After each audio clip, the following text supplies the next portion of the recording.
Beginilah kondisi Erlina, warga kurang mampu Jorong Lubuk Landur, Nagari Awa Kuning, Kabupaten Pasaman Barat, yang sudah 8 bulan lumpuh dan rabun, yang membutuhkan uluran tangan dari semua pihak.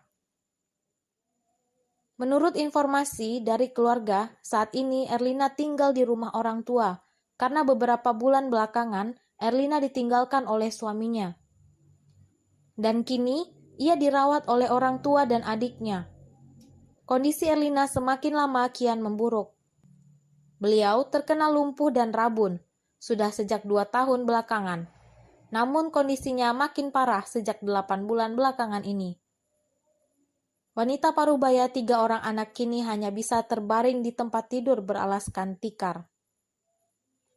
Adik Erlina, Asma, mengatakan penyakit yang dideritanya kini kian memburuk dari waktu ke waktu. Sebelumnya, Erlina sudah pernah dibawa berobat ke rumah sakit. Namun karena kekurangan biaya, Erlina kembali ke rumah orang tuanya.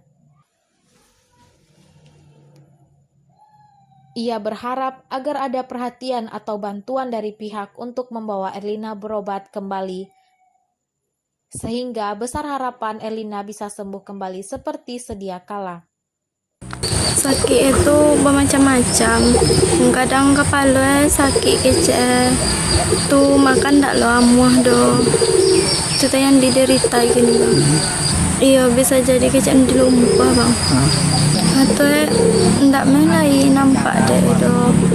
Itu ibu mencari bang bak kondisi gini tu bang. Alah 2 tahunan. 2 tahun. Dari Kabupaten Pasaman Barat, Tim Liputan Minangkabau TV melaporkan.